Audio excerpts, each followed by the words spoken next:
All right, welcome to episode number 6. Thank you for taking your time and watching my TV show, which I call Mission Earth. And today I'm going to talk about traveling because that's an integral part of Mission Earth and my life. But first, today it's the new moon in Aquarius, and also this year Pluto will go into Aquarius in the end of March and be there for a little while before it retrogrades and then come back into Aquarius for, I think it's another 20 or 40 years. 20 something. And we're in the age of Aquarius. It's a generational planetarian move, and last time it was in the Aquarius, we had several revolutions. So it will be exciting times ahead. Big waves are coming. We must paddle hard and ride them. Last week for me has been it's been nice. I've been working as a school teacher on the school kitchen, making food with 4 or 5 kids, and then after lunch cleaning. Not that many kids that show up for the cleaning, but I have had some help with that. So I'm at the school called the New School, and I think it's cool that it's called New School. That's my first teaching job, because I like to see things in a multi-dimensional view. And it's about 100 kids on the whole school, and their thing is the democratic process. So I talked to some kids that come and hang out in the kitchen, and we cook some food. Somebody just go in there to see me and who I am, and we talk, which is cool. I got some keys from the other teachers, so I have keys to the school. Kids come and ask me, hey, you got the keys? And I'm like, yeah, I got the keys. So that's nice, with more keys. And also I'm doing gravel in the evening. So I get up around 7:30, go to school. I'm there till 3, come back here, take a nap, and then I go out and do gravel transportation until 10 in the evening. Sleep, and up again. School, gravel. So that's been this week, and it's been alright. I'm working 2 jobs, having that experience. And it's okay, because I have a vision and a goal, and I know it's not forever. And soon, this will lead to me getting a home for me and my kids, and be more with my kids. So one thing I wanted to mention, a lesson that I remembered after the last episode, is that it's a process. Getting a job is a process. Even when you get the job, you have to be incorporated into the system where you work, and that's a process. So you work, you make money, but the money is paid out next month. Then you can spend the money, so it's a delaying thing, and I have learned to enjoy the process more. Points, spirit up 8 points, because because of my dream life this past week. I don't remember my dreams that much when I am using an alarm to get up early. But this morning or last night, the most exciting one is the one where I was looking at a map of an island far, far away, and I went into the map like it's some kind of portal, and I was on the island I had looked up on the map. And I've been to some other places, meeting with some people, and it's been good times in the dreams.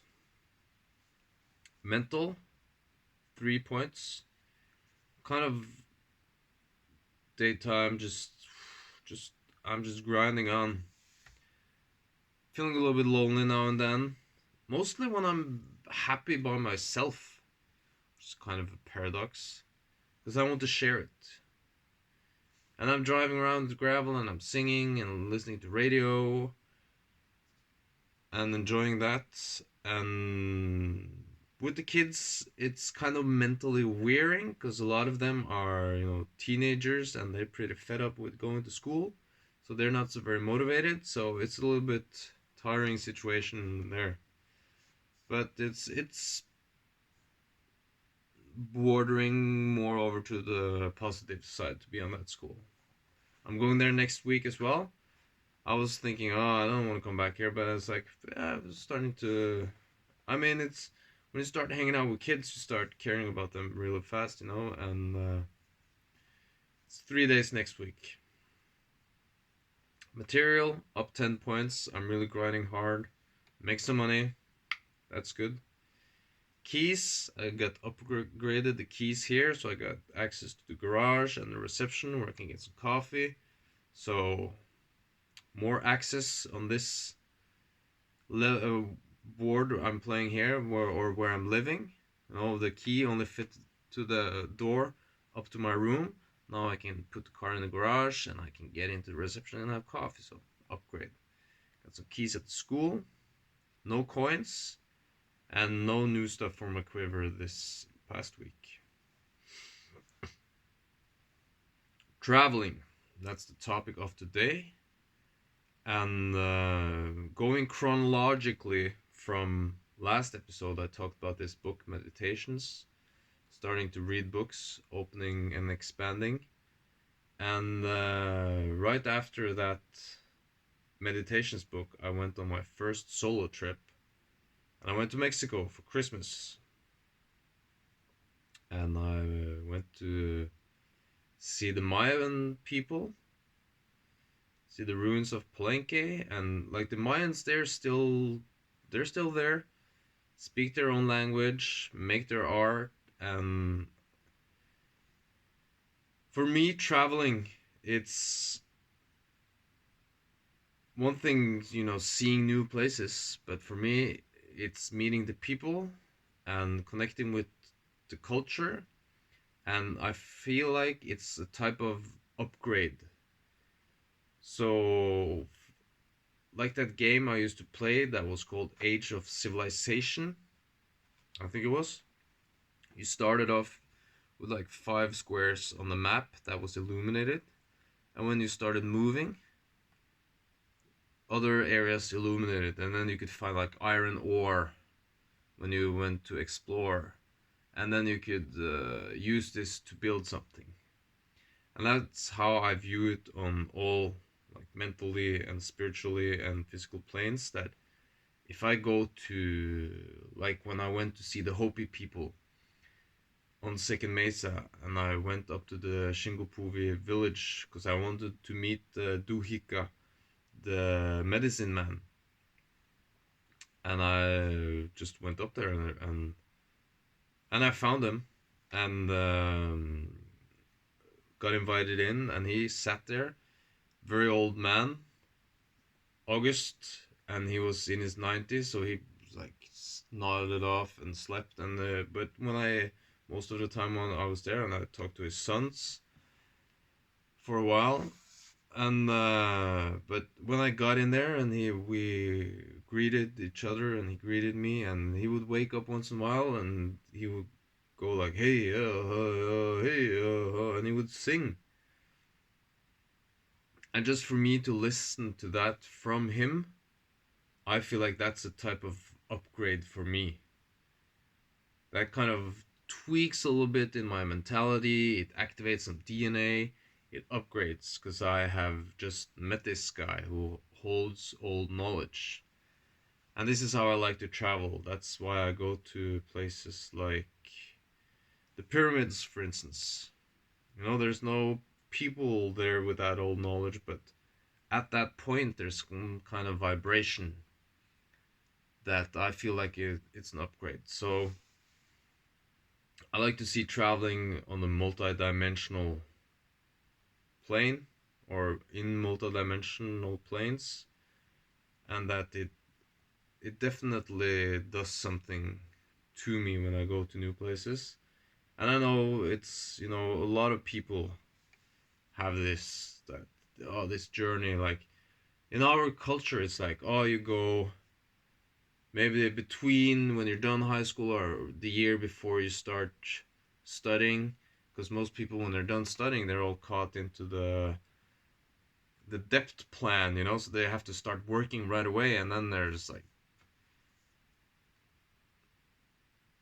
løp er kjørt, as we say in Norwegian, and then it's just vacation instead of traveling.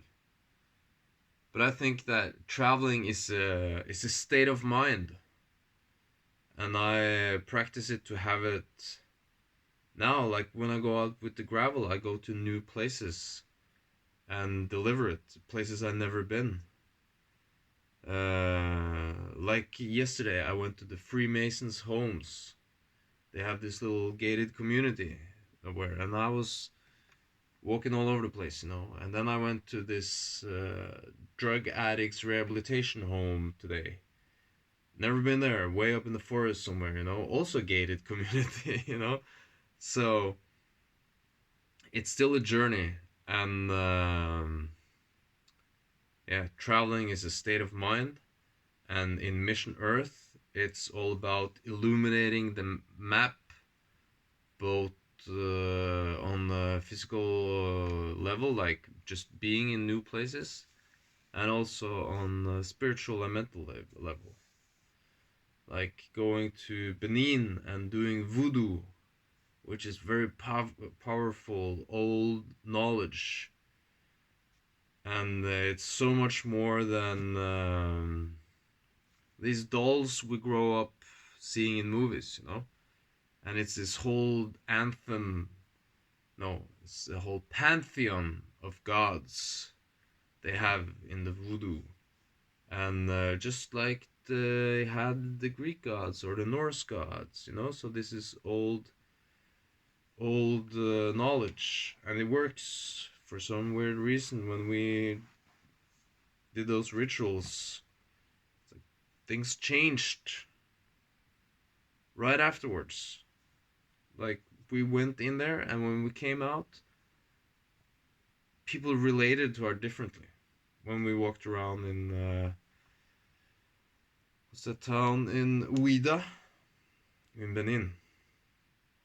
So that's traveling for me. It's doing it as it's a mental state or a vibe, and connecting with people, connecting with different culture, and absorbing knowledge. Yes, I. And it started after that meditations book from talked about last episode, with this journey to Mexico as my first solo travel when I was about 24 or 23. And from there on, I've been many places. And I'm still going. I hope, first of all, before the hope, I want to say thank you if you watched all of this. And I hope you get to experience wonderful vacations or wonderful journeys, traveling, both in your daily life and whenever you get the time to go somewhere new and exciting and meet the people. One travel tip: bring a little pocket parlor with their native language of where you go, because if you just know just a couple of words and phrases in the local language, you are welcomed on a different level. Than it kind of breaks down barriers just to say hello or thank you in the native language. So that's my travel tip. Thank you. Thank me. Wish you all the best. And bye bye.